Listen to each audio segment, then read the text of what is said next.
Will come to order. The Senate Armed Services Committee meets this morning to receive testimony on global challenges in the United States national security strategies to meet those threats. It's my honor to welcome our distinguished witnesses, former Secretaries of State Henry Kissinger and George Shultz, and the former Deputy Secretary of State Richard Armitage. Your careers of service have been just unbelievable, been great. We're so honored to have you folks here. I want to begin by reading a brief welcome from our chairman, McCain, who regrets that he's unable to be here for today's hearing. And I'm quoting him now. He says, "With the rising global challenges of an increasingly complex and competitive strategic environment, America needs the leadership, wisdom, and experience that only statesmen of this stature can provide. This committee and this nation thank you for your service, and we are grateful for your continued voices of reason during these troubling times. We look to you for the lessons of history as we all seek to secure a safer, freer, and more prosperous world." I guess one of the most enjoyable committee hearings that I've experienced before was 3 years ago when we had a hearing of the same. Both secretaries, Kissinger and Shultz, were here. And a lot of the comments that you made were very prophetic. Here it is 3 years later. A lot of these things have happened, so we're looking forward to this.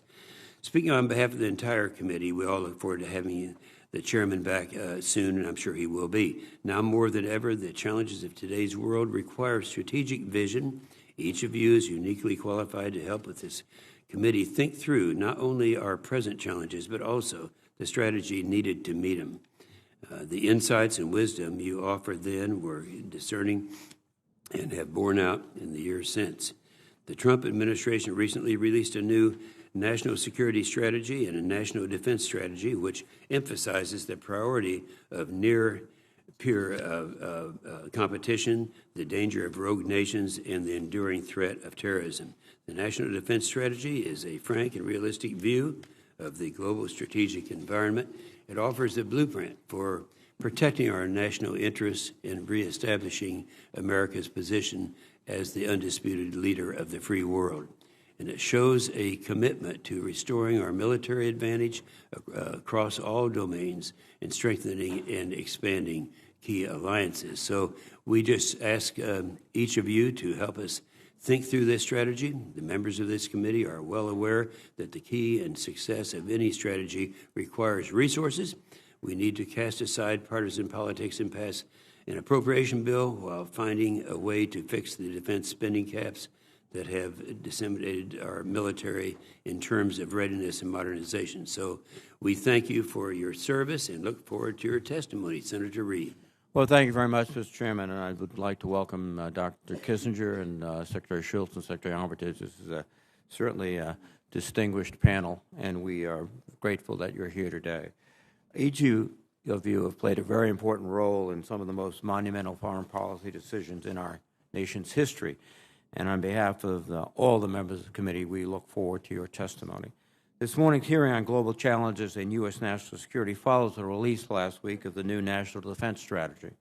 This strategy, which supports the President's recently released National Security Strategy, states that the central challenge facing our nation is the reemergence of long-term strategic competition with Russia and China, and that this competition replaces terrorism as the primary concern in the U.S. national security. Without question, Russia remains determined to reassert its influence around the world, most recently by using malign influence and active measures activities to undermine the American people's faith in our election process, as well as other Western elections. Likewise, China continues to threaten the rules-based order in the Asia-Pacific region by economic coercion of its smaller, more vulnerable neighbors and by undermining the freedom of navigation. Given the experience of our panel, I would welcome their assessment of the strategic threat posed by both Russia and China and what recommendations they have for how the United States can counter these powers both militarily and by utilizing other critical elements of national power. Great power competition may be the current geostrategic reality, but we must not neglect other equally complicated challenges. North Korea's nuclear and ballistic missile efforts are an immediate and grave national security threat. Likewise, Iran continues their aggressive weapons development activities, including ballistic missile development efforts, while pursuing other destabilizing activities in the region.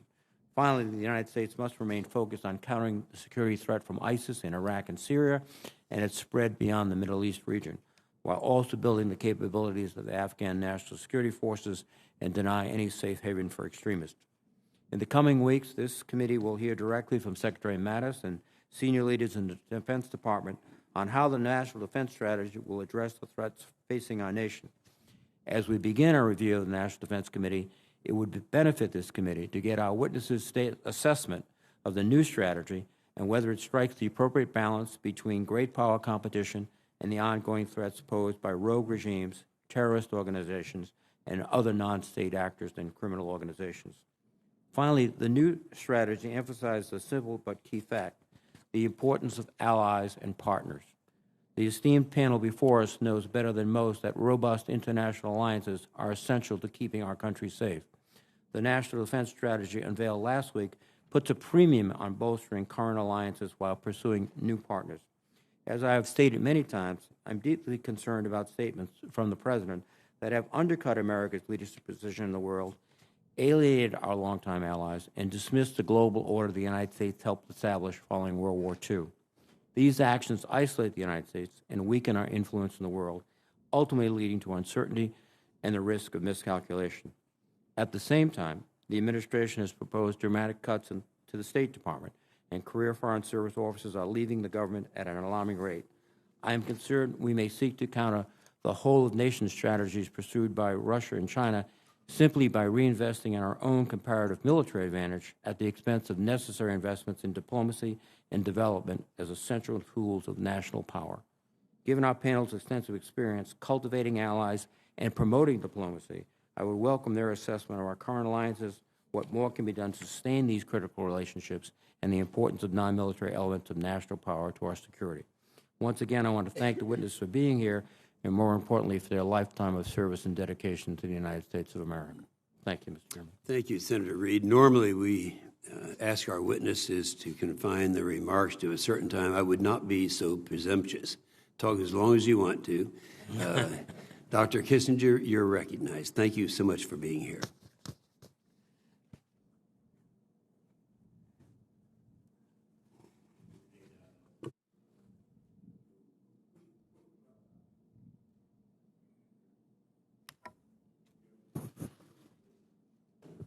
It's a great honor to have this opportunity.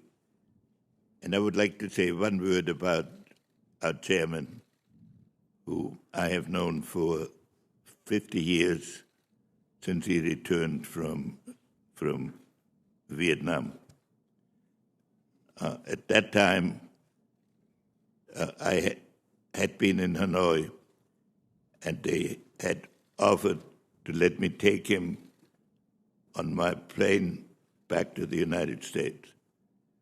And I refused on the ground that nobody should get special treatment. And when I met him here at the White House, he came up to me and said, "Thank you for saving my honor." And Senator McCain has preserved and the honor of our country as a great warrior, but also as someone who, wherever the weak were threatened and the just were persecuted, he made it clear that America was on their side and that he was not simply a warrior, but a defender of our values all over the world. So thank you particularly for this occasion. You have asked me to review the international situation, and I've taken the liberty of submitting a statement to the committee. And I will use my time here just to make a few general points and then reply to your questions. I'd also like to say what how meaningful it is to me to sit next to my friend and mentor, George Shultz, from whom I've learned so much, and Mr. Armitage, who has performed such great national services. I will deal with your query in three parts. The urgent, exemplified by the North Korean nuclear challenge. The immediate, exemplified by the Middle East, especially Iran. And the long term, to which the chairman referred, exemplified by great power relationships and by the re-entry of great power politics as the key element of international affairs. The international situation facing the United States is unprecedented. What is occurring is more than a coincidence of individual crises. Rather, it is a systemic failure of world order which is gathering momentum and which has led to an erosion of the international system rather than its consolidation, a rejection of territorial acquisition by force, expansion of mutual trade benefits without coercion, which are the hallmark of the existing system, are all under some kind of strain. Compounding this dynamism, it's the pace of technological development whose extraordinary progress threatens to outstrip our strategic and moral imagination and makes the strategic equation tenuous unless major efforts are made to sustain it. The most immediate challenge to international security is posed by the evolution of the North Korean nuclear program. Paradoxically, it is only after Pyongyang has achieved nuclear and intercontinental breakthroughs, accompanied by threatening assertions, that measures to deal with it have begun to be applied. That has raised the possibility that, as in the case of Iran, an international effort intended to prevent a radical regime from developing a nuclear capability will culminate at the very point that that regime is perfecting its capacity. For the second time in a decade, an outcome that was widely considered unacceptable is now on the verge of becoming irreversible. My fundamental concern about the nuclear program of Korea is not the threat it poses to the territorial United States, significant as it is. My most immediate concern is the following. If North Korea still possesses a military nuclear capability in some finite time, the impact on the proliferation of nuclear weapons might be fundamental. Because if North Korea could maintain its capability in the face of opposition by China and the United States and the disapproval of the rest of the men of the world, other countries are bound to feel that this is the way for achieving the international prominence and the upper hand in international disputes. So therefore, I think the denuclearization of North Korea must be a fundamental objective. And if it is not reached, we have to prepare ourselves for the proliferation of weapons to other countries, which will create a new pattern of international politics, which will affect our concepts of deterrence and our possibility of deterrence, and which will have to be carefully examined, and which this committee will want to address. In the Middle East, we face the disintegration of the international system as it has existed at the end of the First World War and at the end of the Second World War.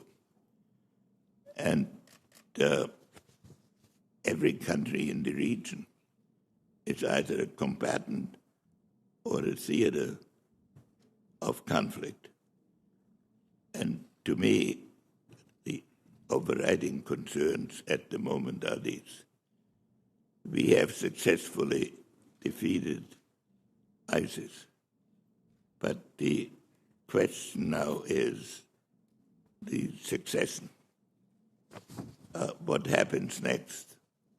And I'm concerned that in the territory once occupied by ISIS, Iranian and Russian forces will become dominant, and that we will see a belt emerging that goes from Tehran to Beirut, and therefore undermines the structure of the middle of the region and creates a long-term challenge.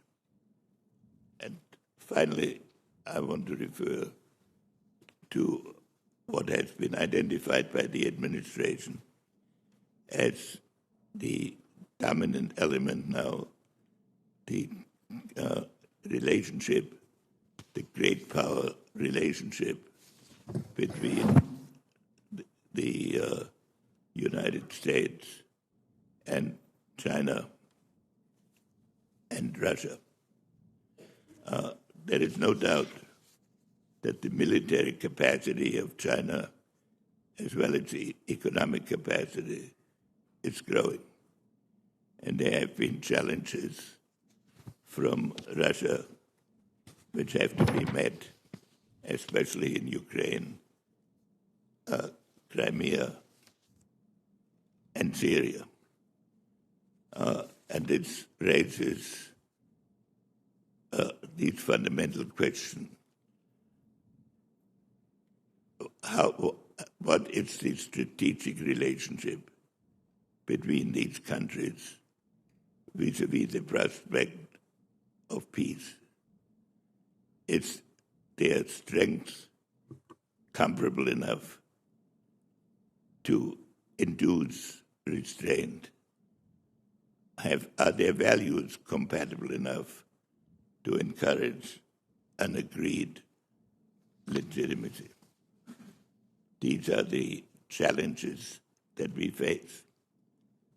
The balance of power must be maintained, but it is also necessary to attempt a strategic dialogue that prevents the balance of power from having to be tested. This is the key issue in our relationship. Let me conclude by stressing that I think that the fundamental situation of the United States is strong, that we have the capacity to meet these challenges. China has to deal with significant domestic adjustments, and it's possible that it will balance those against the pressures that it can exert outside. Russia is domestically also in considerable difficulty. And my basic point is that we can maintain a favorable balance of power, but we must couple it with a political structure in which the issue of war and peace has a diplomatic as well as a military expression, because the evolution of the weapons is so great and the challenges to technology are multiplying, that both elements of our national strategy must be stretched. And I'm confident that we can achieve these objectives in that spirit. Thank you. Thank you very much, Dr. Kissinger. We pause for a moment here. We have a quorum, and so I ask the committee to consider a list of 1,056 pending military nominations. All of these nominations have been before the committee and require the required length of time. Is there a motion to favorably report this list of 1,056 pending military nominations to the Senate? There's a motion. Is there a second? Second. All those in favor say aye. Aye. Opposed, no. The ayes have it. Secretary Schultz, thank you so much for being here. Thank you, Mr. Chairman. First, I'd like to pay tribute to Senator McCain. Like Henry, I have known him a great long time. He fought for his country in combat. He endured terrible suffering and privation as a prisoner of war, and he managed to handle himself with dignity and pride. Then he has served here as senator and presidential candidate. I remember those days and the slogan, "Country First." That was John McCain, is John McCain, country first, always. So, Senator, I'm sorry you're not here, but I want you to know how much I admire how you have served our country. I'd like to express my appreciation to be testifying alongside my two friends here, Henry Kissinger and Rich Armitage. And I take the occasion to particularly underline one of the things that Henry brought out in his testimony. That is the concern we must have about nuclear proliferation. As you remember, in the Reagan period, we worked hard. President Reagan thought nuclear weapons were immoral. And we worked hard to get them reduced, and we had quite a lot of success. And in those days, people seemed to have an appreciation of what would be the result of a nuclear weapon ever used. I fear people have lost that sense of dread. And now we see everything going in the other direction, nuclear proliferation. The more countries have nuclear weapons, the more likely it is one's going to go off somewhere. And the more fissile material is lying around. Anybody who gets fissile material can make a weapon fairly easily. So this is a major problem. It can blow up the world. So I think we have to get at it. And the right way to start is what Henry said, is somehow to be able to have a different kind of relationship with Russia. After all, Russia and the United States have the bulk of all the weapons. And then start something. I'll have some comments to make about Russia in a minute. I distributed two things. Number one is a little demographic outline, and I want to speak about that. And I also distributed a pre-publication book, and I'm going to talk particularly about two of the articles in the book. One is by T.J. Hammes, a retired Marine Corps colonel. He's at the National Defense University, and others by Lucy Shapiro and her husband. Lucy is a biologist. Her husband is a physicist at Stanford. Lucy is the smartest person in any room she's in, and she's also fun. So sometime if you were looking for something really good, you'd get Lucy to come and testify, and you'd have a ball, but you'd also learn something. But anyway, I'm going to draw on these two papers, so you have that book. But I think my main point is that there are four major forces acting in the world that are going to disrupt it greatly and rapidly. And anything we do has to be aware of these disruptions. The first is demography. And this little chart is one of the things that just shows you briefly what's happening. You can see the blue lines are 2015 to 35, and then 35 on out are the golden lines. And you can see how things are shrinking rapidly. Birth rates are falling. Longevity is rising. In a sense, we used to think of populations as being a lot of young people and a few older people. Now it's totally reversed with huge implications. I think it's worth also noting the big declines coming in the population of China and Russia. I might say on Russia, Russia's economy is not as big as Italy's, and it has twice the number of people. It shows you how poorly they're running their economy, and their population is shrinking. And I think, in a sense, we have Russia playing a weak hand aggressively. And we need what I think of as a Pershing moment to put a stop sign on that and then get on to talking. So I think the first thing to notice is the world population is changing. It's getting older for the most part. The places in the world that are seeing big increases in population are mostly in Africa and some parts of Asia. And these are places where there's big explosions of populations. These are also places where the economies are not good and where probably adverse conditions are most likely to arise.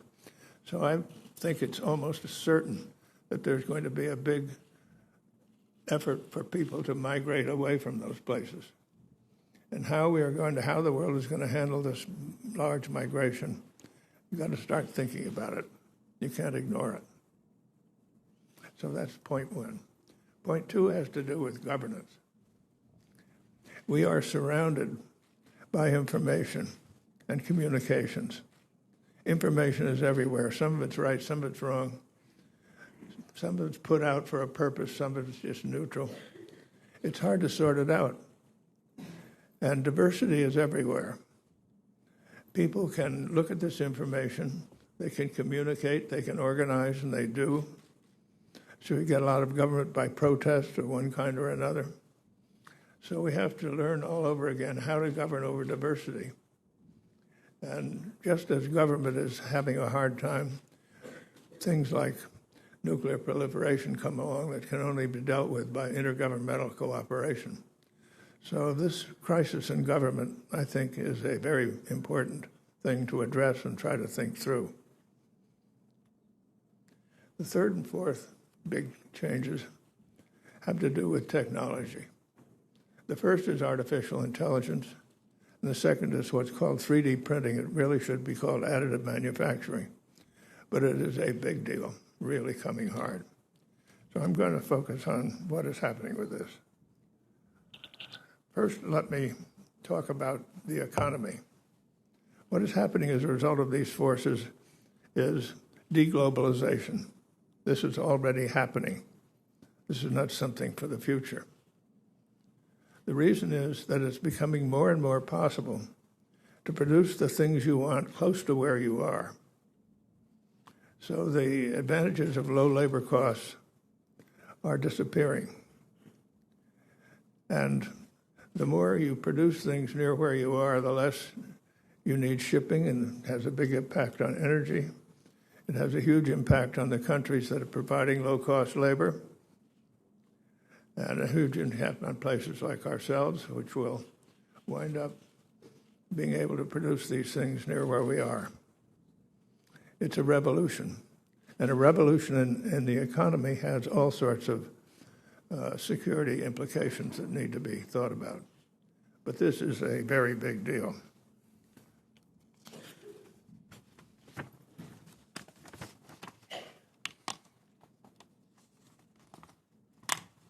Here's just a sample in terms of information.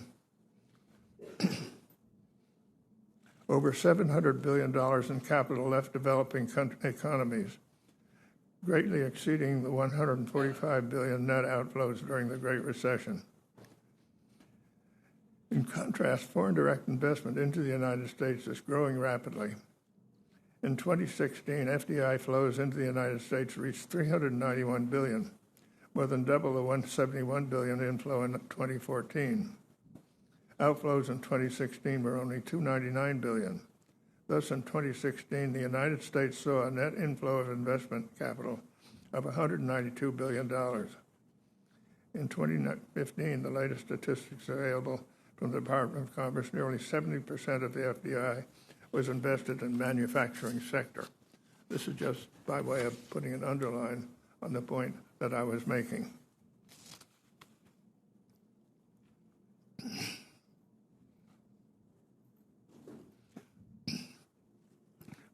Robotics, 3D printing, and artificial intelligence are driving manufacturers to reconsider not only how and what they make, but where they make it. The world is on the very front end of a big shift from labor to automation. Robot sales are expected to reach 400,000 annually in 2018. This estimate does not account for the newly developed cobots, that is, collaborative robots. They assist human workers and thus dramatically increase human productivity. There are other things about all this that I won't go into, which underline it. But the new technologies are bringing manufacturing back to the United States. The United States has lost manufacturing jobs every year from 1998 to 2009, a total of 8 million jobs. For the last 6 years, it regained about 1 million of them. With the cost of labor no longer a significant advantage, it makes little sense to manufacture components in Southeast Asia, assemble them in China, and then ship them to the rest of the world, when the same item can either be manufactured by robots or printed where it will be used. So this is a huge revolution taking place. It also underlines the enhanced ability to protect your intellectual property because you don't have to ship it around. So that's the economic side. Now, the fourth industrial revolution, I'm reading now from Hamas's text, will drive massive changes in the economic, political, and social spheres and will inevitably change warfare too. So you want to look at the dramatic improvements in nanoenergetics, artificial intelligence, drones, and 3D printing. They're producing a revolution of small, smart, and cheap weapons that will redefine the battlefield.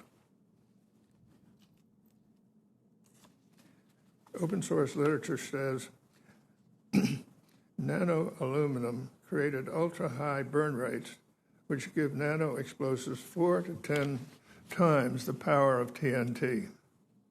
The obvious result, small platforms will carry very destructive power.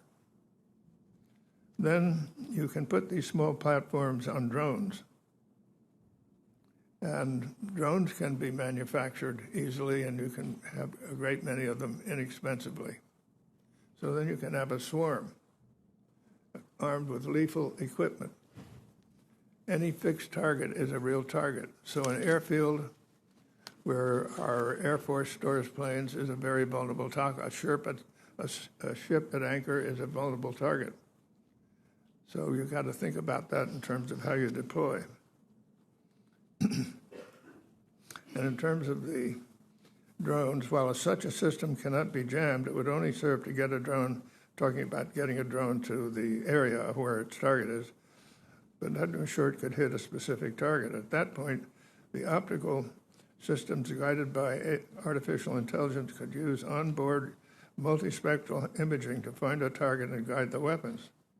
Exactly that autonomy that makes the technological convergence a threat today. Because such drones will require no external input other than the signature of the designed target, they will be not vulnerable to jamming. Not requiring human intervention, the autonomous platforms will also be able to operate in very large numbers. So that's a revolution in the way warfare will be conducted. You have all sorts of ways of enhancing the impact of the weapon by explosively formed penetrators and by what they call bringing the detonator, that is, learning how to hit something that has a lot of explosives in it and blowing them up.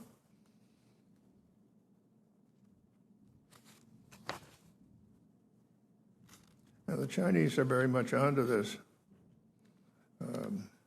The Chinese can transport, erect, and fire these fairly large drones, 9-foot wingspan, with a 2-person crew. A similar-sized truck can be configured to carry hundreds of U.S. Switchblade or Israeli Hero-sized drones. Thus, a single battery of 10 trucks could launch thousands of autonomous active hunters over a battlefield. So the Chinese know how they can. We have bases in Japan, airfields, they can take them out. You've got to learn how to disperse and change the way you deploy. So this makes domain denial much easier than domain usage. I think there's a great lesson here for what we do in NATO to contain Russia, because you can deploy these things in boxes so you don't even know what they are, and on trucks, and train people to unload quickly and fire. So it's a huge deterrent capability that is available, and it's inexpensive enough so that we can expect our allies to pitch in and get them for themselves.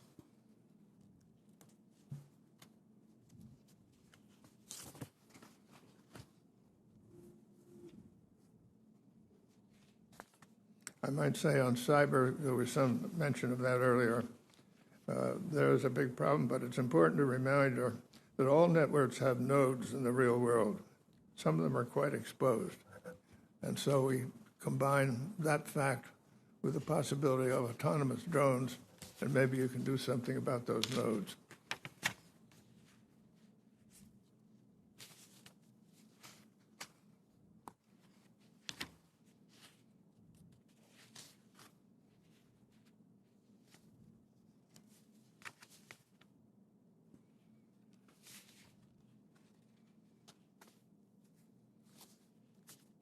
The creative use of swarms of autonomous drones to augment current forces could strongly and relatively cheaply reinforce NATO, as I said, at deterrence.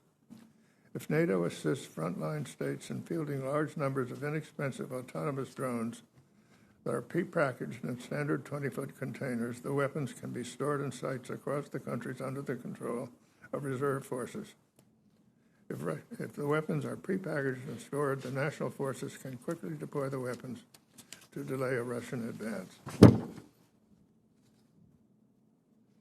So what's happening is you have small, cheap, and highly lethal replacing large, expensive platforms. And this change is coming about with great rapidity.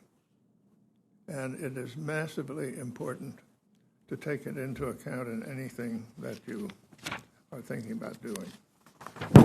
Now let me turn to a completely different aspect of the change that's going on. Excuse me for rattling around among these papers. I have it marked.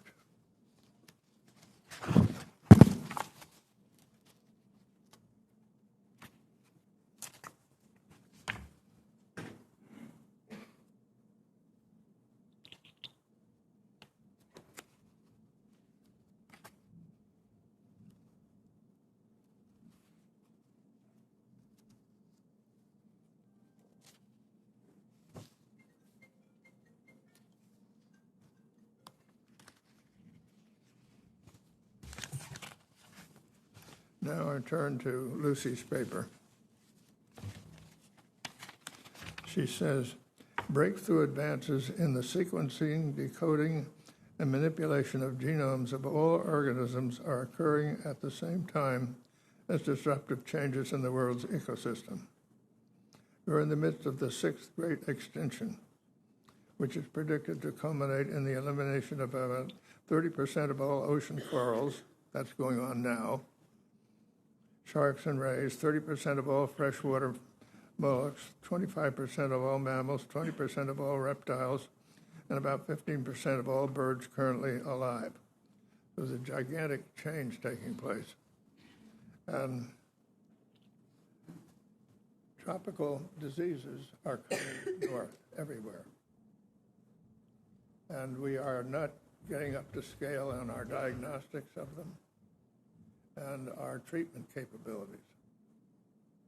We also, as Lucy brings out, know how to manipulate genes in a way we never have before. So why aren't we getting some of these mosquitoes that do so much damage and fixing them so they don't do so much damage? That can be done. This is all, of course, happening as a result of the warming climate.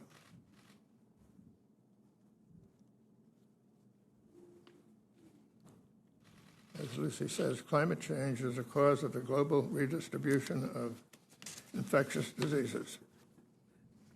So that is happening.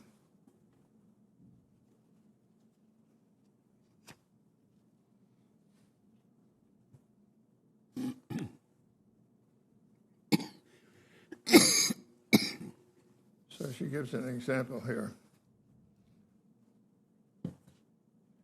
She refers to the worst animal disease pandemic in U.S. history. That was back in 1914-15 when 50 million domestic poultry in 21 states were slaughtered. How did this happen? Global warming has shifted migratory bird flights paths, leading to an overlap of the South to North Asia Pacific Flyway, the North American Pacific Flyway to the Bering Strait. The Arctic waters are warming faster than other regions on Earth, so that the Bering Strait has become a meeting and mingling spot for flocks of following flyways that formerly rarely mixed DNA sequencing, enable identification of specific Asian avian flu strains that were hitching a ride in these mingling flocks, as well as their sites of origin and their mutation rates. So out of all this, we get big trouble. Well, so my point, and I won't keep belaboring these points, but I think it's quite apparent that what we are seeing as a result of technological change and increased knowledge in the biological area is a new world, a very different world. It's going to be deglobalized, and at the same time, there are weapons available that will change the battlefield landscape. We are on top of these things, so are the Chinese. I think the Russians are probably a little less able, but nevertheless can get these equipment. But going back to the nuclear problem that Henry mentioned, somehow we have to get our arms around the nuclear proliferation. And the way to do it is to put a stop sign in front of Russia and have them come to their senses, and then start working with them on the nuclear matters as well as other things. And from that, we can try to create a kind of joint enterprise to work on this issue because it threatens mankind. Thank you, Mr. Chairman. Thank you, Secretary Shultz. Secretary Armitage, nice to have you back. Thank you, sir. Acting Chairman Inhofe, Ranking Member Reed, ladies and gentlemen. Now I get it. I know what my job is here today. I'm a little like that fellow who followed Noah to the podium to talk about my experiences in a recent rain shower. And I do realize that your patience is in inverse proportion to the length of my opening statement. I've been here before. So if you'll allow me to make only 3 points. The first, to join my distinguished colleagues to send all best wishes and prayers to John McCain. I miss him, and I miss his voice, and I think it's important that he knows that. Second, much to my amazement, the national security strategy and the national defense strategy actually comport with each other to a very high degree. And this is no small chore, or no small feat. Having participated in many of those historically, they don't often comport. This does. But I particularly want to call to note the National Defense Strategy because I think it's a very clear-eyed, well-written, succinct document that accomplishes things. First of all, it accomplishes a direction for the political appointees in the Pentagon. They know what the President and the Secretary of Defense want. They get it. Second, it's a clear guidepost to our uniformed military and our bureaucrats, and I mean that term in a positive sense, who populate our Pentagon and beyond. They know what the President's priorities are. And it also is very clear to you as authorizers what the President's priorities are. Set curbs, if you will, barriers along the street to show you what's important and what's not as far as the President and the Pentagon are concerned. But finally, equally important is what that document does not say. It does not say that we face an existential threat today. It talks about peer competitors. I'm all for competition.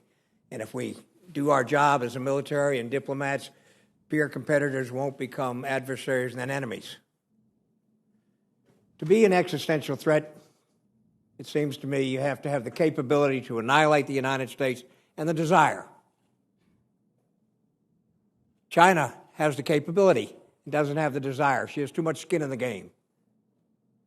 Russia has the capability, does not have the desire. She prefers to use other methods to undermine the United States and Eastern Europe and Ukraine, etc. North Korea, Iran, they don't yet have the capability, and their desire, their intention, at least to me, is still unknown. Now, ISIS, or terrorist groups, they've got the intention to destroy us, but they don't have the capability. So we've got to keep our eye on the ball, and the ball is to keep our peer competitors from becoming enemies and adversaries. Thank you. Thank you, Mr. Secretary. Well, we have a full house here, and so I'm going to be very brief, but one of the things that came across very clear from all of you, comparing our problems today with the problems of the past, we have threats that we haven't had before. All of you have served with Director Clapper, the former Director of National Intelligence. The quote that he has given us, and I'm sure you're aware of that, looking back over by now more than a half century of in intelligence, I've not experienced a time when we've been beset by more crises and threats around the globe. And then we have our Chairman of the Joint Chiefs of Staff who even suggests that we're losing our qualitative and quantitative advantage. So it is very frightening. So I'd just like to ask each one of you, and Secretary Armitage, you were very specific on the plan that the National Defense Strategy that came out from the President, and specifically the 2-3 strategy. Would anyone like to elaborate any more on their support or non-support of that strategy that just came out?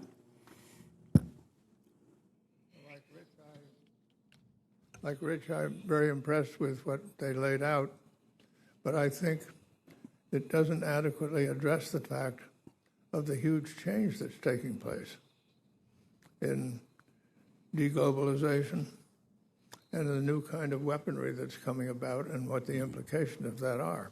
Mm-hmm. Those things need to get factored in. I'm sure they will. Jim Mattis, we had the privilege of having Jim out at Stanford's Hoover Institution for about 3 years. His office was around the corner from mine, so whenever I see his light on, I go sit down and start talking. And he is one wonderful man. He is smart. He's into everything. He knows what's going on. And if you ask him his opinion, he tells you what it is right between the eyes. There's no ambiguity about it. I think you both do that. He's a jewel, and I'm sure he's into all this. Any other comments on the 2-3? Yes, Secretary Armitage. Yes, sir. Two comments. First of all, on the qualitative and quantitative edge that we are losing. Well, is it no wonder? We're marching and counter-marching all up and down Europe, Afghanistan, Iraq for a long time. We've really run these folks ragged, in my view. Africa now. So it's no question that we're losing our training edge, our qualitative edge. The equipment is being run into the ground. So I think the military leadership of the United States, the Secretary of Defense, and you all ought to think through this problem and make sure that we're deploying people that we really need to deploy, and we're keeping people at home that we need to keep at home. Second, I want to dispute to a tiny degree the fact that this is the messiest and most disorderly world we've ever seen. I think with 40 million refugees after World War II and 40 million dead, someone might say, no, it was pretty bad. Here's a man who participated in the Pacific in that conflict, and he can tell you personally. So it's messy and it's disorderly, but is it the worst it's ever been? I'm not sure. Maybe it seems the worst because there are questions in the international community about whether the United States is going to take a traditional lead as we have for the past 70 years. Thank you. Yeah, and while you have the floor, there's one brief answer to this on the nuclear strategy. We've had a hearing recently, and it's been obvious to everyone that, and you all three remember this, that China and Russia have been modernizing their nuclear arsenals while we've been sitting around not doing anything and on ours. And now we are, if you look at our triad, our nuclear triad, it's all three legs are aging. Do you have any comments to make on your recommendation as to what we should be doing right now? Any one of you? I am a great believer in the tremendous importance of getting rid of nuclear weapons. But I think the way to do that is, as long as there are nuclear weapons, the United States must have a robust, secure, and safe arsenal to use for deterrence and for a basis from which to negotiate down. And we really haven't been doing any modernization since you guys are at the helm. So that's the only point I wanted to make. Do you agree with that? I read what I guess was an early version somehow. It was sent to me of the national security strategy. And I liked the beginning of it because it talked about our commitment to getting rid of nuclear weapons. But as you read on, it almost sounded a little bit as though there might be this or that occasion where we would use nuclear weapons. And this notion of using them that is spreading around is deeply disturbing to me because of the consequences. I remember, you remember the Chernobyl nuclear power plant accident was vast damage. I remember the first meeting I had with Gorbachev after that, I found that he had asked the same question I had. What's the distinction between what happened at Chernobyl and what would have happened if a nuclear weapon had been dropped there? Answer, nuclear weapon much more devastating. So you could get into your gut the sense of the utter destructiveness of these things. Secretary Reid, Senator Reid. Lots of secretaries here. I'm not being promoted. Thank you all, gentlemen, for the extraordinary testimony, and again for your service to the nation. And all have reflected the importance of diplomacy and also the multifaceted challenges we face. They're not simply in the military dimension. There are environmental issues. There are demographic issues, and as Secretary Shultz has made that very clear. Can you comment, and you might begin, Secretary Shultz, and then I'll ask Secretary Kissinger and Secretary Armitage, our whole of government approach to these problems, is it adequate at the moment? Well, it's been over a quarter of a century since I've been here. I come occasionally to testify or something. But what's going on, I know, having run 4 departments, that if you're not there, you really don't have a good idea what's going on. But I think that the challenge is really tremendous to coordinate efforts, and they need to certainly be coordinated. And my impression is, it's an impression, that since the Defense Department people can actually go and do something, there's a tendency to rely on them probably more than we should, and we should buck up other people to do more of their share. But that's just an impression. Thank you. Dr. Kissinger, do you have any comments about the whole of government approach in terms of how well we're doing?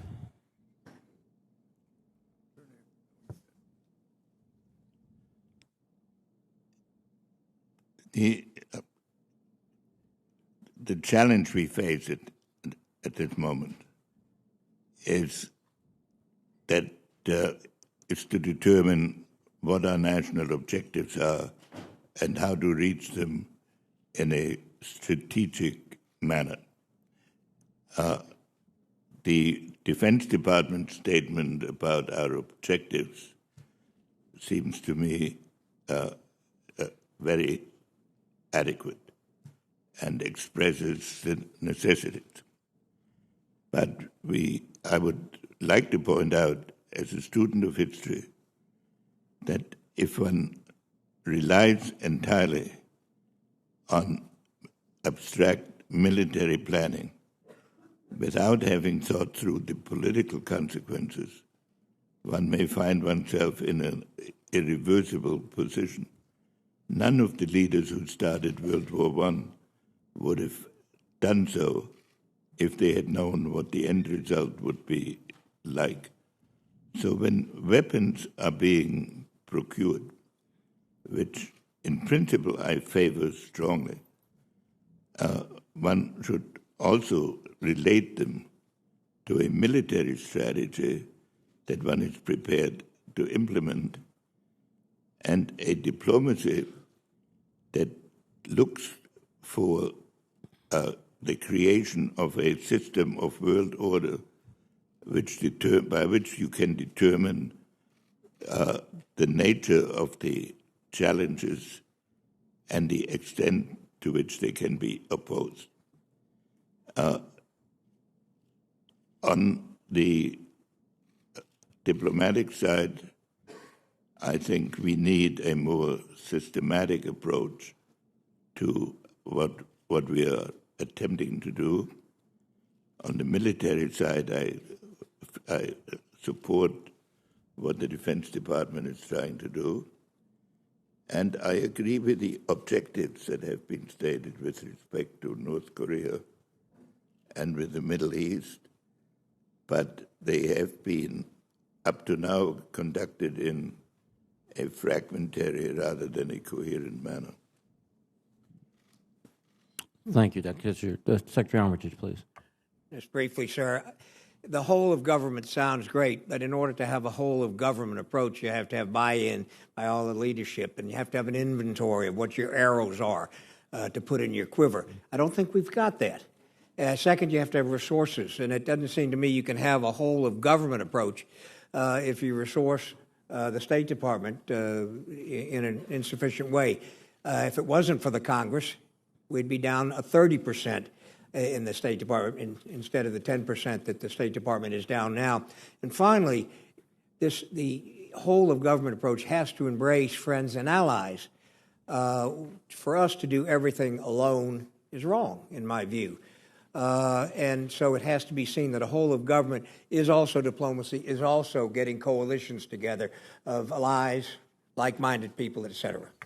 Thank you very much. Just a very final important point that Rich made.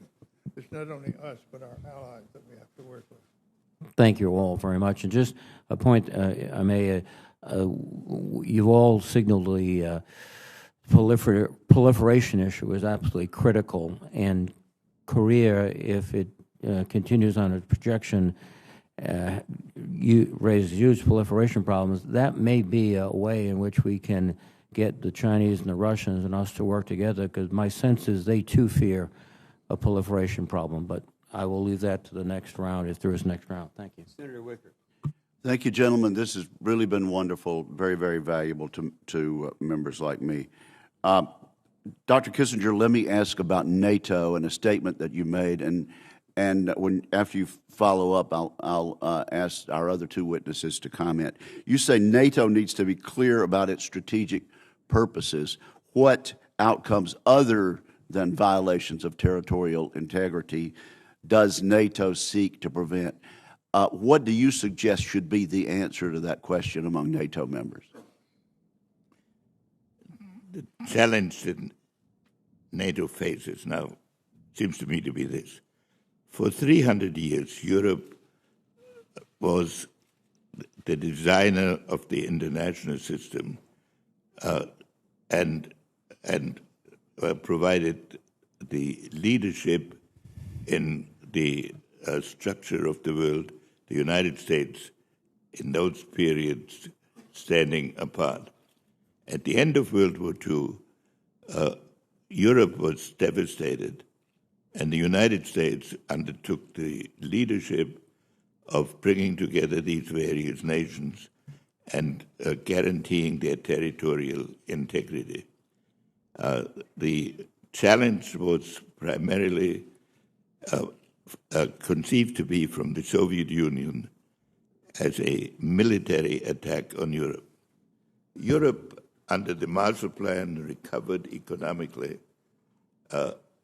Its capacity to act as a civil society, but it has not regained its leadership in international politics, and it therefore at the same time, the challenges have altered from the attack from the Soviet Union to a series of crises around the world that have potential dangers, but not immediately overwhelming dangers.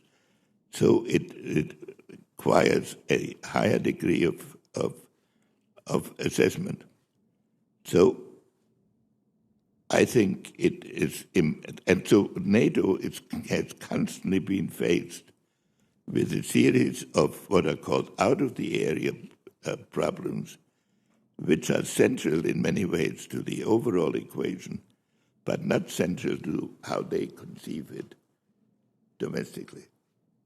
So it is important, and I support strongly the administration in that effort, that Europe play a more active role in some of the issues that I outlined and that my colleagues. Is Ukraine one of those out of the area or in the area problems? Ukraine, and what's the definition of success there, sir? That's exactly the issue. For Russia, historically, Ukraine has been part of their territory at least for 400 years. On the other hand, it is tied in many respects to Europe. So I personally, which is a minority view, I have thought it was unwise to try to include Ukraine in NATO, but it's also impossible to let it exist as a satellite of Russia. So the way I express that issue is this: if the security border of Europe is the eastern border of Ukraine, then it is within 300 miles of Moscow and will create tensions with Russia. If it is on the western border of the Ukraine, it is at the border of Poland, Hungary, Romania, Baltic states. That's unacceptable for Europe and it's unacceptable for us.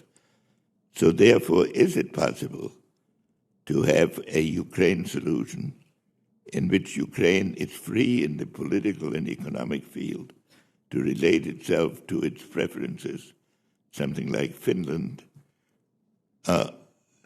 without the NATO participation? In any event, Russia has to adhere to the Minsk agreement because it cannot claim Ukrainian territory by force. But Ukraine is sort of at the borderline of this conception. It should be politically and economically where it wants to be. The question is, can one think of a military arrangement there that is not directly confrontational? The chair has told me that I can ask one of you to follow up. So, Mr. Armitage, would you care to follow up on that? From my point of view, Senator, the most important thing that we can do for NATO, first of all, is make sure they have a full understanding of the ironclad nature of our Article 5 the affection that we have for Article 5, and we have to be credible in that. And in return, it seems to me NATO's got to do something. It's not just 2% of GDP.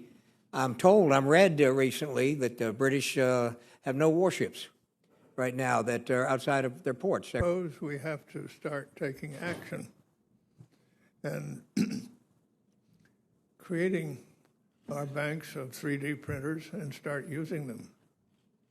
And the obvious fact that small, cheap, and many is better than a few very expensive, we're really in trouble because a big nuclear exchange can wipe out the world.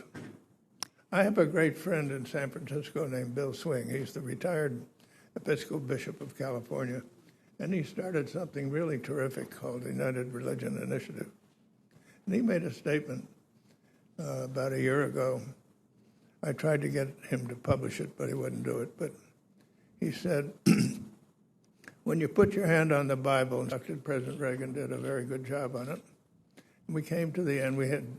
We deployed cruise missiles in Britain with Margaret's help, and in Italy with Andreotti's help. But then came the big deal. Ballistic missiles were called Pershings in Germany.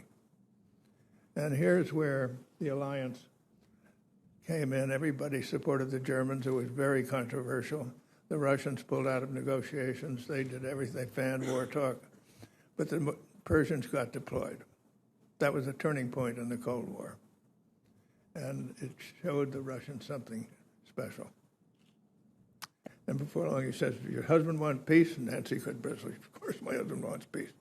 And she said, "Well, then every night before he goes to sleep, whisper in his ear, peace." He was a little taller than she was. So she put her hands on his shoulders, pulled him down so he had to bend his knee.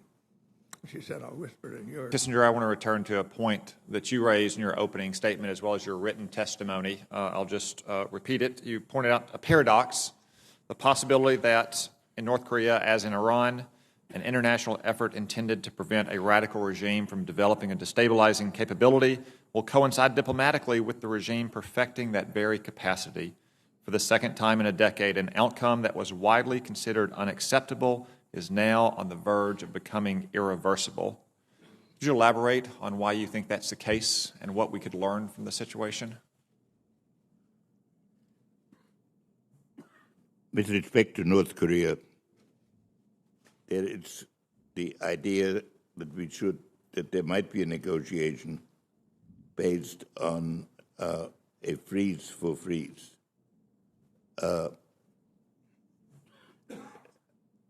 The concern I had with the Iranian agreement was that, in a way, it legitimized the eventual emergence of Iran as a nuclear conclusion, that it is safe to proceed with it.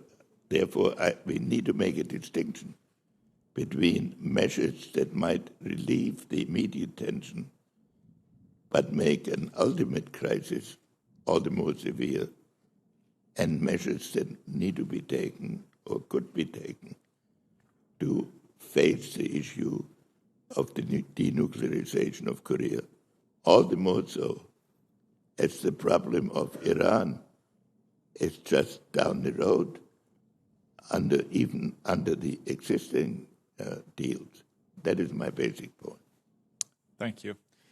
Dr. Schultz, in your conversation about four disruptive forces, the first one you mentioned was demography and migration. Another eminent historian, Walter Russell Mead, who has testified in front of this panel before, published an op-ed in the Wall Street Journal a couple of days ago, stressing that even though this has been a source of controversy in the United States, on which we understandably focus as Americans, we just had a 3-day government shutdown about immigration. The issue was a very contentious one in our campaign. It also is very contentious in Europe. In the elections in Germany last year, the SPD and the CDU had their lowest performance since World War II. Alternative for Germany won seats in the Bundestag for the first time. And you've seen the rise of similar parties and politicians in Sweden and Austria and Czechia, Slovakia, Poland, Hungary, and so forth. What ought Western leaders be doing to better manage the challenges posed by demographic change and migration patterns? I should think the first effort should be to do everything we can to see that the places that people are coming from are made more habitable so they don't leave. And we have lots of things that we could do that would accomplish that, I think. But then we have to reflect in our own case how beneficial immigration has been for this country. I went to a session in San Francisco the other night where we were celebrating our old mint there, and it was Alexander Hamilton's birthday. And we were all talking about how wonderful Alexander Hamilton was as our first Secretary of Treasury. He was an immigrant. Henry Kissinger is an immigrant. Einstein was an immigrant. So we've benefited greatly. I dare say everybody in this room is either an immigrant or descended from one. So we need to be looking carefully at our borders and having a sensible immigration policy. And people in these places, there may be people that are perfectly okay for us. But I think the first thing is to do everything possible to help them have places where they want to stay. Thank you all, gentlemen. Thank you, Chairman. Secretary Shultz, you mentioned the coming changes from artificial intelligence, from additive manufacturing, and another rapidly changing part of our world, as you know, is the energy field. And you've been a strong voice for American leadership, for a conservative voice for addressing climate and energy. But at the moment, we find ourselves in a position where the White House has obviously pulled back from the Paris Accord. They are implementing protectionist policies with regard to clean energy deployment in our country.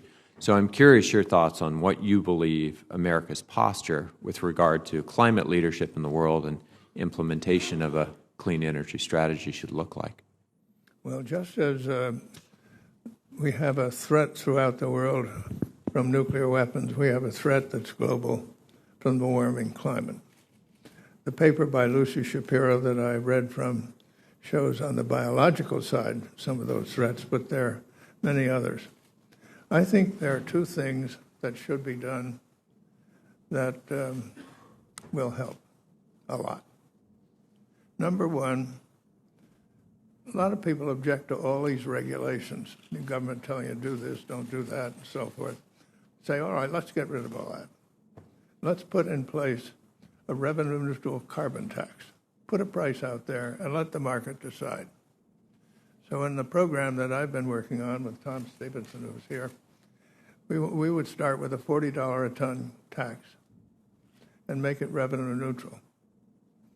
So you'd pass the money back to, let's say, everybody who has a Social Security number. So they would make it a progressive tax, and it wouldn't have any fiscal drag, and it would sort out people, get them the incentives they need to go for things that are low in carbon.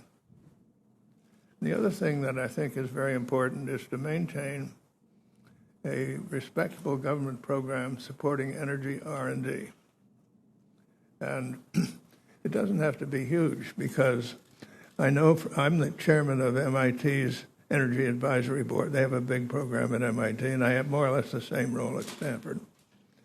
And so I listen to what these guys are doing. And the R&D is dramatic. It is now, as a result of the R&D, our solar costs are way down. I mean, fracking was a result of R&D, and this can be very productive. So we want to keep that going. And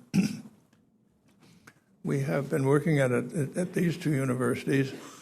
A while ago, we had an exchange. We brought a bunch of, like 12 MIT scientists to Stanford, and we had about the same number. We had 2 days of talk about what we call game changers. And we went to MIT, and we did the same thing. Then we came to Washington, and John Boehner, who was then Speaker, set us up with the Republicans on the House Energy Committee. These are supposed to be the bad guys. Well, it turned out that selling them energy R&D was a piece of cake. Somebody said, well, then here's a great idea. Let's have the government go into business and exploit it. You lost everybody, including me. So let's have the government stay out of the business but support the energy R&D, and I think that has broad support. And there are things that are on the cusp right now that are very important. Of course, the Holy Grail is to get to a large-scale storage of electricity. If you can do that, not only do you have an impact on solar and wind and the intermittency problem, but you also have some security because our grid is so vulnerable to attack. If we have some storage to rely on, that would be good. But anyway, the R&D is very important, and you pair R&D with a revenue-neutral carbon tax, and I think you have the kind of program that will work. Thank you for your thoughts on that. My next question is for any of you to address. I'm just really concerned about some of the statistics we're seeing out of the State Department right now in terms of being able to attract talent and losing folks from that pool at rates we just haven't seen before. Are just attracting people for entry-level positions is we're at about a quarter of what we were a couple of years ago. There are problems with the seasoned pool as well. What should we be doing to address that? I'll give it a go, Senator. The A100 classes, the entry classes that we have at the State Department, and yes, they're down. People read the papers, they hear the news, they think they're not particularly welcome. But the real impact of this, of what's going on now, will really be felt in about 15 years. As Deputy Secretary, I had to chair the D Committee. The D Committee makes the decisions on who we're going to put forward as ambassadors to different posts. And I was having trouble toward the end of my tenure as Deputy Secretary because of a previous slowdown in the accession to the State Department, the A100 class. We just didn't have sufficient number of head and shoulders diplomats that I felt comfortable putting into leadership positions. So we've got to turn around the attitude, and I think that attitude needs to start with our president and stop talking about deep state and taking ownership of everything. Anyone who served in the military, Senator Reid will tell you this, we learned everything we ever needed to know in the first general order, which cautions young sentries to take charge of all this post and all government property in sight and stand this post till properly relieved. That's all you need to know. And that's the position I think our president has to take and our Secretary of State have to take. I'd like to say a word not only on behalf of the Foreign Service, but the career people generally. In 1969, I became Secretary of Labor, and I was told that it was an impossible job for a Republican because the Labor Department staff was a wholly owned subsidiary of the AFL-CIO. We brought in a really top-notch bunch of people, and the bureaucracy knocked themselves out for us. We made friends with George Meany, but still. They were there to serve. I found the same thing when I was director of OMB, same thing in the Treasury, same thing in the State Department. The Foreign Service people are able, they're trained, they're experienced. They've been worked with, particularly by the director of the Foreign Service, to move them around to get the right kind of experience, and they are invaluable. And I agree particularly with Rich's point, the future is the new people. And it takes time to bring them in, to train them, to give them experiences.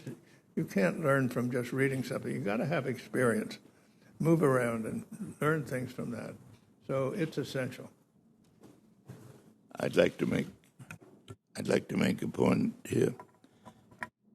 I agree what George Schultz has said about the quality of the Foreign Service, and also what my other colleague has said about the impact of current decisions 10 years down the road. But I do think the State Department needs a combination of reorganization and rethinking in one respect. The military are used to dealing with strategy because they have to have an ultimate objective. And so the Pentagon is organized to make decisions in a conceptual framework. The State Department is more organized to have conversations. The various officials, the Foreign Service officers, in their experience abroad, much of the time have to deal with immediate current problems. And so they have a tendency to look for the immediate solution and not so much for the strategic outcome.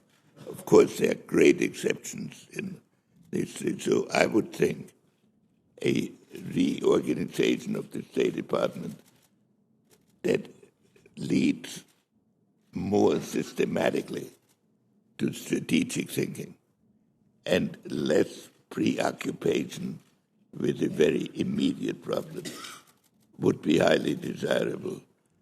And it's no reflection on the people that are in there now. That has to do with the nature of foreign policy as it has evolved. Wouldn't that mean, Henry, to do everything you can to improve the stature of the policy planning staff? That is, they're supposed to be people thinking strategically with the secretary. And over the years, there have been some outstanding times of that, some not so good, but that's a key ingredient. Well, I try to solve the problem to some extent by making sure that every action decision also went through the policy planning staff so that the department understood this. But I think also in the training of the Foreign Service officers and in the issues which they are asked to address, there is some more systematic opportunity to deal with grand strategy in addition to what they already do well, which is the day-to-day management of things. I'm afraid, Mr. Chair, we could use some lessons in short-term versus long-term strategy as well. Thank you, Mr. Chairman. Gentlemen, thank you all for your very distinguished service to our country. I'm just curious, and I'd like to begin with Secretary Shultz, and then if either of you other gentlemen have a thought on it, I would appreciate it. With regard to nuclear deterrence and the approach that we have taken, specifically with regard to Russia, there appears to be a thought within the Russian military that there is an interest in being able to escalate in order to de-escalate, and the use of low-yield nuclear weapons in some cases, particularly in their region. And my question is, in your analysis, which is the greater deterrent force that should be brought to bear? Should we have the overwhelming force of a high-yield capability only, or should we have both the high-yield capability as well as the ability to respond in like kind? And would the Russians take the threat of an immediate retaliation to be greater if we had both options available to us? As I said earlier, it seems to me the idea of a low-yield nuclear weapon is kind of a mirage. It's a nuclear weapon. It has all kinds of aspects to it. Even a low-yield weapon would have huge damage immediately, and it's had radiation and so on, and invites escalation. So my own opinion is I hate to see people start figuring out how they can use nuclear weapons. That's what it amounts to, because their use is so potentially devastating. You get an escalation going and a nuclear exchange going, and it can be ruinous to the world very easily. Would you disagree with an analysis that concludes that Russia would actually use a low-yield nuclear weapon as a response to a conventional conflict? Well, what the Russians will do, I don't know. I read that they are developing what they call a low-yield weapon. I think it's a mirage. But if they wind up using one, it's going to lead to an escalation. And maybe the best deterrent is for them to know that. But I think the better way to go about it with Russia is to put a stop sign to the kind of thing they've been doing and say, now let's get back to where we can talk together in a sensible way. And we were able to do that before. And we had very fruitful exchanges with the Soviets, not just with Gorbachev, but across the board. And we got a lot accomplished as a result. And I think if we were able to get back to that kind of thing, then this time we could reach out to others and try to really move the ball ahead on getting rid of these weapons. Thank you. Mr. Armitage? Just a historical tidbit, sir.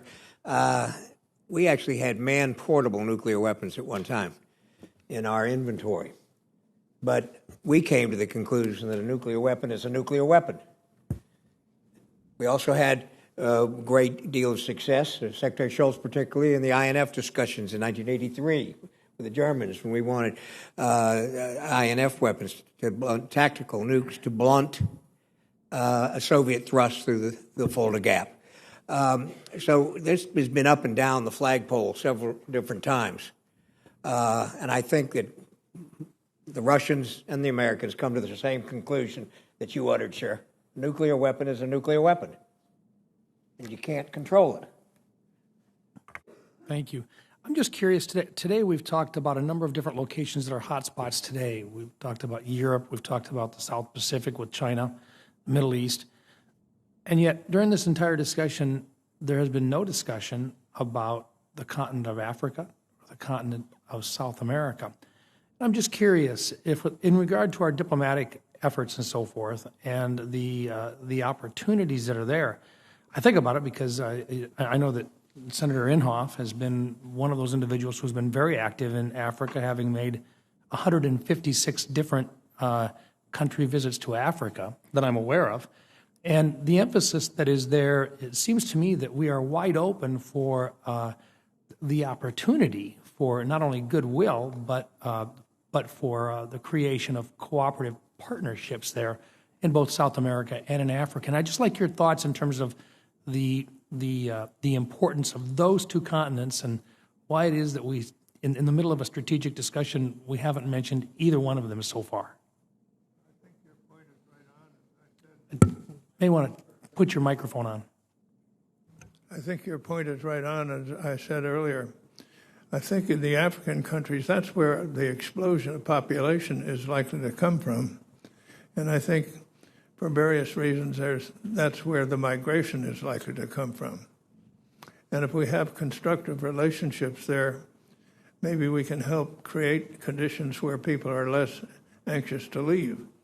And that's, I think, probably the best way of dealing with the migration issue. So I agree with you.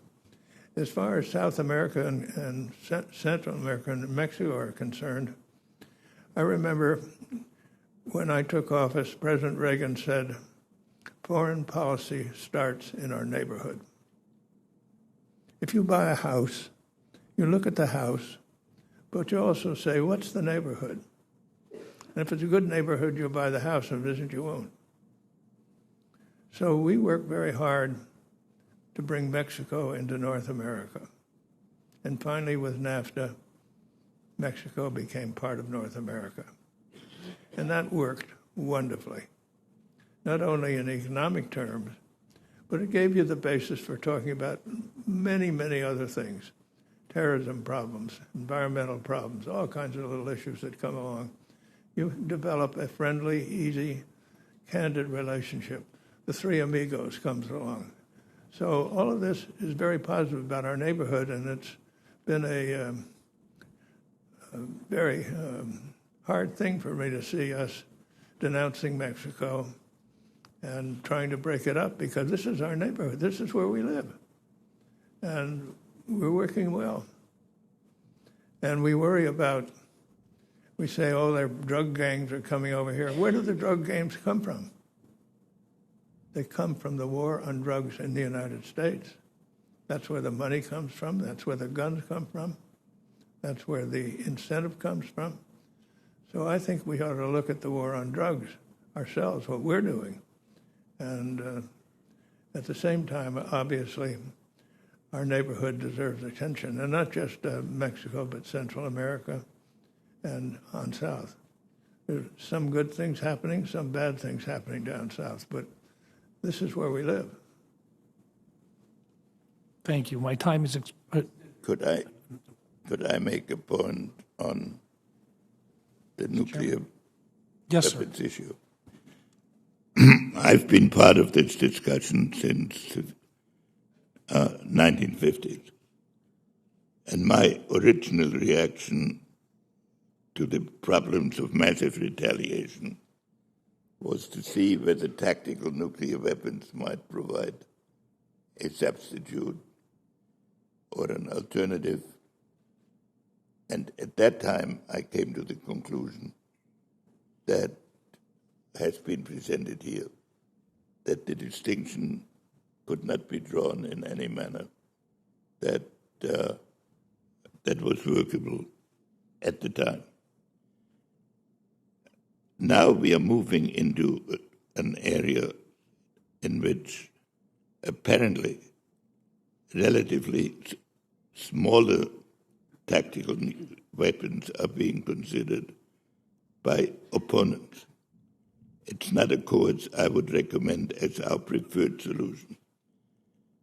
But the issue will arise if this happens, if this becomes the technology, and if our only response then is an all-out nuclear war, that we will face again the same dilemmas we had with the massive retaliation concept.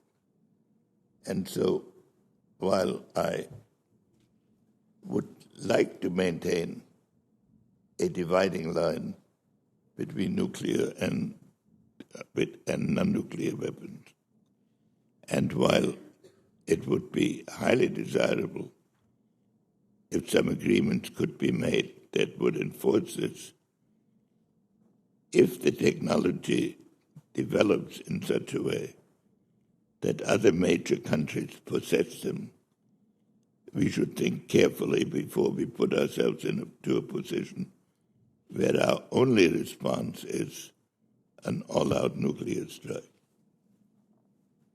Thank you, gentlemen. Thank you, Mr. Chairman. Dr. Kissinger, it's an honor to have you here, and thank you for your service in providing the wisdom today.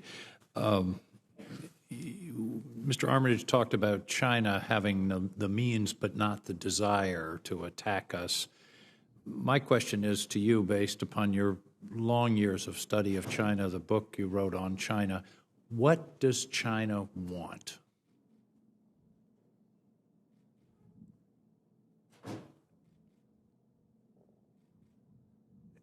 Of course, this develops out of a long culture. This is my assessment based on my observations. We in the Western tradition think that for a country to be dominant, it has to conquer regions and occupy them.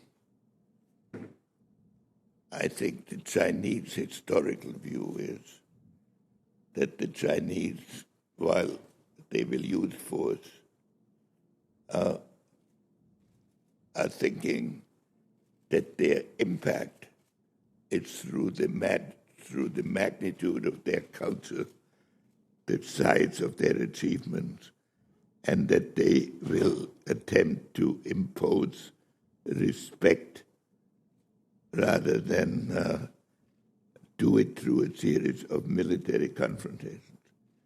But it will always be backed by a force with which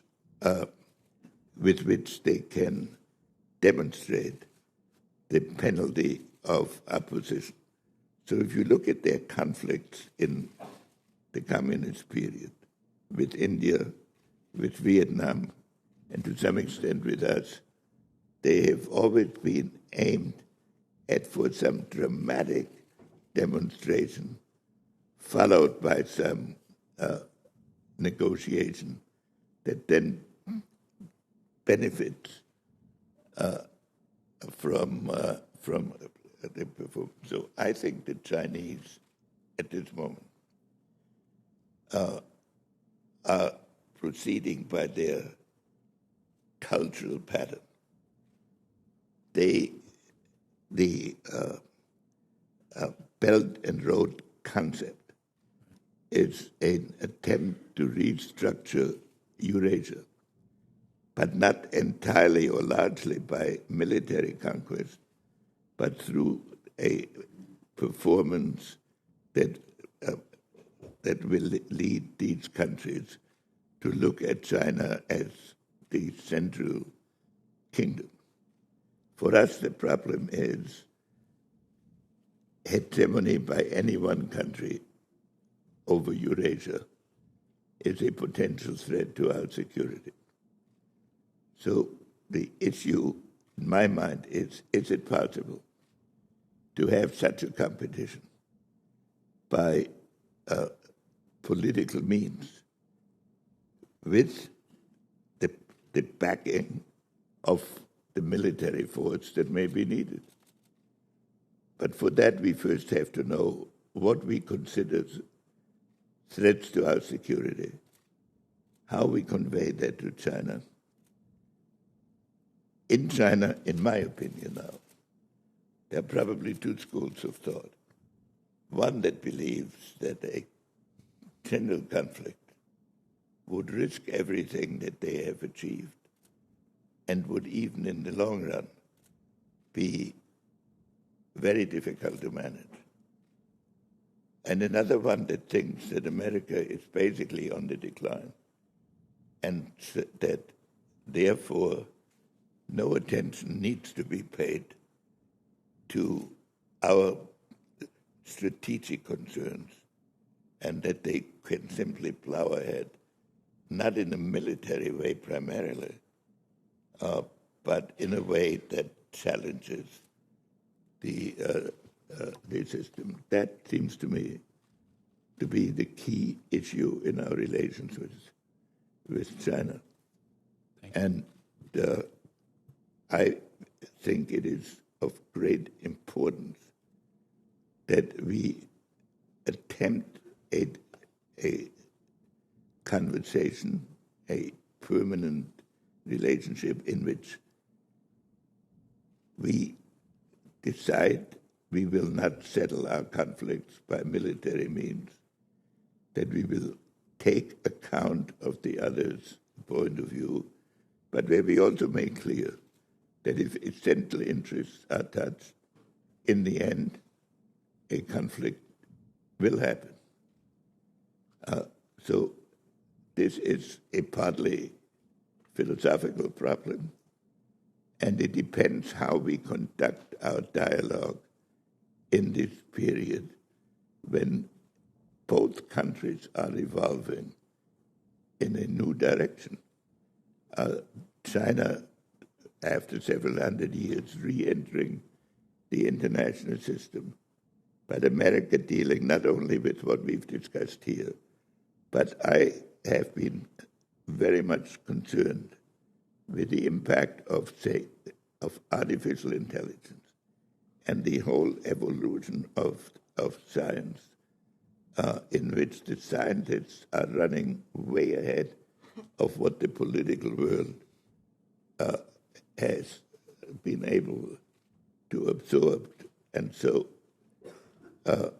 how to master those trends seems to me the key issue in the China relationship. And I cannot conceive of a war between China and the United States that will not do to the world what World War I did to Europe. And so that should be in the minds of both leaders. But it may not be. And if it isn't, then we will have to look to our interests. And we must always have the capability to prevail in such a conflict. I now understand why generations of United States presidents have sought your counsel. That was brilliant, and I appreciate it. Thank you. Thank you, Mr. Chairman. Thank you, Senator Kuhn. Senator Scott. Thank you, Mr. Chairman, and thank you to the panel for being here this morning. Dr. Schultz, to your left. I'm down here on the kids' side. Thank you for your service to our country. I was very interested in your comments about threats that we haven't seen before. I think specifically about your comments, new threats would be small, smart, cheap, and very lethal. I combined together your comments about drones with new technology and the new gene editing advancements carrying unique and specific biological weapons. How do we create a national defense strategy around these new emerging threats the world has never seen before? I think it's a very hard question. Yes. And in our own little work at Stanford's Hoover Institution, we're trying to address it. We're trying to say to ourselves, what is going to be the impact of this on us?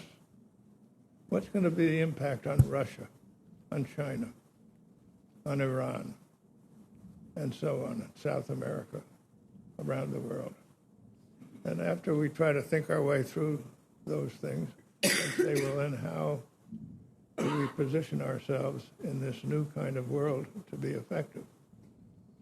To be effective in advancing our interests and taking care of our own population. But the threat of pandemics coming from climate change, as Lucy Shapiro brings out in her paper, read that paper. I read that paper and I called her up. I said, Lucy, I just read your paper. I'm shivering. It's very compelling stuff. But there are also things that you can do with this new technology that she talks about that will help us. And so I think we ought to be pursuing these things very aggressively. Thank you, sir. I certainly would allude to the chairman, Dr. Schultz's comments about perhaps having Lucy Shapiro come talk to us about the importance of the new gene editing opportunities, whether it's CRISPR or Cas9 and other new avenues that we'll have to explore in the future. Dr. Kissinger, I'd love to ask you a question. I want to underline, Mr. Chairman, that you ought to get Lucy to come here and talk. She's so smart, but she's so much fun. And she just will light up the place, but you're also going to learn a lot from her. Well, you guys have been very engaging and also very intelligent, so thank you for being here. Dr. Kissinger, this morning I had the privilege of having breakfast with one of your high school mates, Chairman Alan Greenspan, who said hello. My question for you, sir, is would you talk a little bit about the utility of economic sanctions against Russia, specifically energy sanctions, as a way of impacting their aggressive behavior?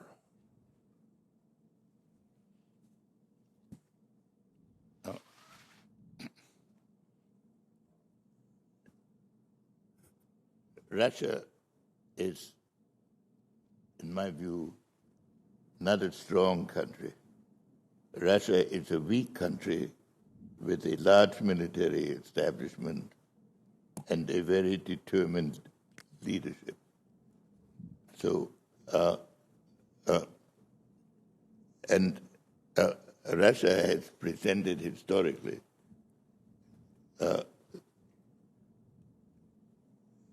a dual challenge to itself and to the world. It covers 11 time zones. It is involved in every region of the world. It has no natural borders. So it has always been its domination on neighboring countries. So one always faces this dual concern. Russia being weak, sanctions are, of course, a normal answer. There's one other topic I would like to ask you about. Last year, the Trump administration sought a significant cut to the funding for the Department of State, and many of us are concerned about reports of turmoil at the State Department, low morale, ambassadorships that have been left unfilled, senior career diplomats who are resigning in large numbers. And I know that Senator Reid asked about morale at the State Department, but I want to ask the question from a different point of view. The world still looks to the United States for leadership, and I'm concerned that we are increasingly not there to answer the call. So let me ask Secretary Kissinger and Secretary Shultz, what impact does the Trump administration's apparent downsizing of the State Department have on our national security and on advancing our interests around the world? Would you like to start, Dr. Kissinger? I don't look at the State Department primarily in terms of its size. I would look at it in terms of its missions. And, of course, its missions should be to supply us with a correct analysis of where we are functioning, of developing a group of people that can think strategically side by side with the Pentagon. So this must have a minimum size. And I would not make downsizing in the abstract a principal objective. When one looks at the organization chart of the State Department, there are a lot of special assistants and sort of technical assignments that can probably be dispensed with.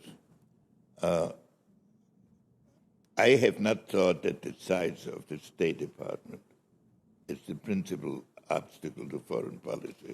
Dr. Shultz? I'm sorry. So I think we should staff it to the level that we think is needed for our general foreign policy. I think this year it's too dramatic. Thank you. Secretary Shultz? Well, you told me, Rich, earlier when we discussed this, that the cuts that were proposed have not been gone through and that the Congress has limited them greatly, which I welcome. But I think it is essential that we have a strong foreign service to do the kind of analytical work that Henry was talking about and have the capacity in the field to execute. Execution is key. A strong analytical group. I added, when I was secretary, a lot of work on the security side. And in an odd way, as an economist, I had a little Council of Economic Advisors added, because it seemed to me I was getting from people who knew a lot about subjects something that didn't have economic analysis in it. So we had a little CEA in the State Department. But that's just small organizational rearrangements.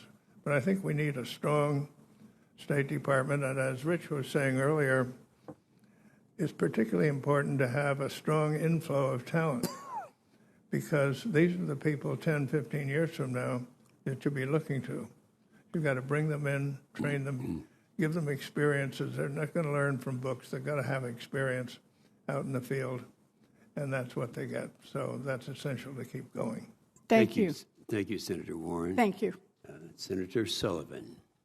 Thank you, Mr. Chairman, and gentlemen, thank you for your decades of service and being here. I apologize. The only thing that was going to keep me away from this hearing was my presiding duties over the Senate, so I just had to go preside for the last hour, but I'm glad I made it back in time to ask a few questions, so it's great to see all of you again. For really the whole panel, maybe our two former secretaries of state, you know, there's been a lot of focus, Dr. Kissinger, as you mentioned in your testimony, on the immediate challenge in North Korea. The Trump administration has pretty much put out a red line. I think they've called it that. Maybe they haven't called it that, but that they're not going to allow North Korea to have the capability of an intercontinental ballistic missile with a nuclear weapon on top. And yet, that red line has either already been crossed in terms of some intel analysts, or is going to be crossed soon. And so it's led to a discussion among many policy officials and military experts on what is really, in some people's view, a coming fork in the road, that if that's the policy of the administration, that they're not going to allow that.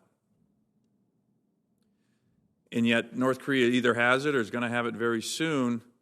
The fork in the road is either some kind of preemptive military option to prevent that capability with all its inherent risks, or an increasingly tight sanctions regime, perhaps with a naval blockade that would address clamping down on North Korea even more with China's help, hopefully, and addressing the issue that you mentioned, Dr. Kissinger, of proliferation.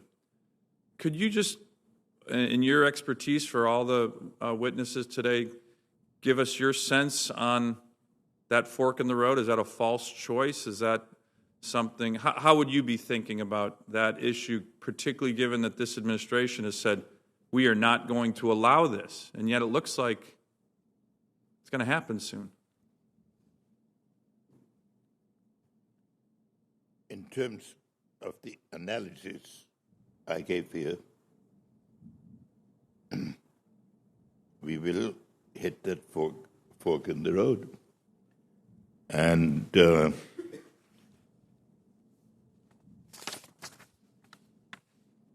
temptation to deal with it with a preemptive attack is strong, and the argument is rational.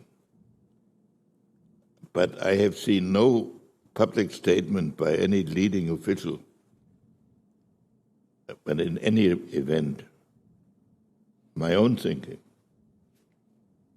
I would be very concerned by a unilateral American war at the borders of China and Russia, in which we are not supported by a significant part of the world, or at least of the Asian world. And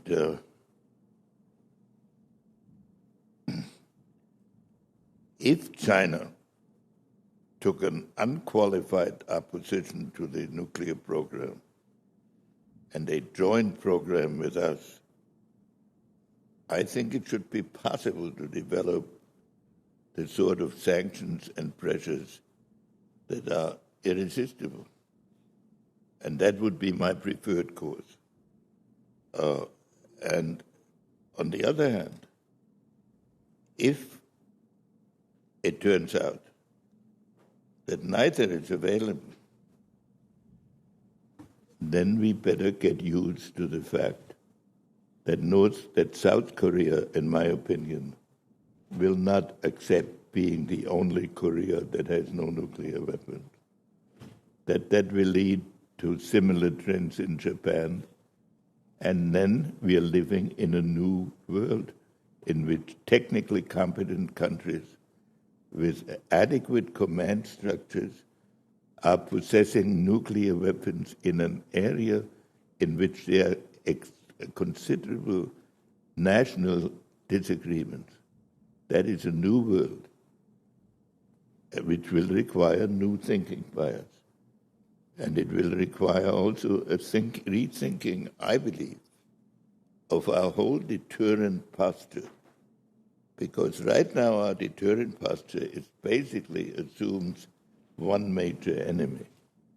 But when you deal with a world in which there will be multiple possibilities of conflicts in which we are engaged, so that we cannot hold back our strategic weapons for one decisive thing, we'll have to rethink it. I don't know yet in which way. And this is why I think this little country that by itself cannot present an overwhelming threat to us, in a way presents a key issue right now. I support the administration objective, but when we get to your question, we have to do some prayerful thinking because that will be to fight a war at the border of China and Russia without some agreement with them alone. That is a big decision. And I'm telling you my doubts and my thinking in a policy. I agree with bringing pressure on North Korea, and I agree with the statements the administration has made up to now. And I have not stated this publicly before, but if you ask me directly, what do I think of a war with Korea? This is what I think. Secretary Shultz, Secretary Armitage, do you have any thoughts on that very important question? Henry has given a very thoughtful statement. I would say be careful with red lines. Yes.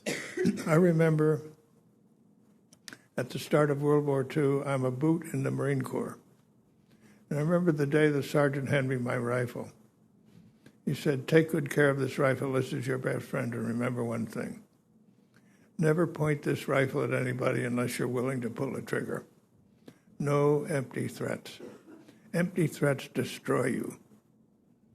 So I'd be very careful in drawing red lines that imply that if somebody messes with them, there's going to be a nuclear war. I agree entirely with Henry here that we should be working with China and perhaps Russia, but particularly China. And as it dawns on everybody that what is potentially happening here is exactly what Henry said, that there's going to be a proliferation of nuclear weapons all through Asia. That's not very comfortable for China. And I think if we could work constructively with China on this, we just might get somewhere. Thank you. And I can't help but believe, I know it's been a while, but my own experience with China, like Henry's, has been that you can work constructively with the Chinese. After all, they are losing population. They have plenty of problems. Their GDP per capita is not high, and they want to raise it, and they're not going to raise it by turning their back on the rest of the world. They're going to raise it by interacting and being part of it. Thank you. Mr. Secretary. Senator Sullivan, I'm in the position of a guy who says that everything that can be said has been said, just not by me. So I'm going to forego the temptation. Mr. Chairman, may I seek the indulgence of you and the witnesses for one final question? Yes. Thank you. Dr. Kissinger, you mentioned with regard to China as the rise of China and the insights in your testimony when you mentioned that China and its centuries-long history has never conceived of a foreign nation as more than a tributary to the centrality of its power and culture. I was wondering, in that regard, there's an issue that a number of us have been focused on. It's the basic principle of reciprocity. And it seems that increasingly in our relationship with China, us and other countries, that there seems to be a lack of reciprocity in how they operate and how we operate. Extent that's in the back of the mind. In my experience, I think the Chinese are compulsive students, and they analyze each problem with enormous care. So to your question,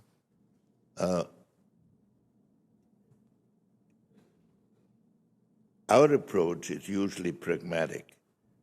We want a solution to a problem. The Chinese approach is usually no problem gets finally solved. Every solution is an admissions ticket to another problem.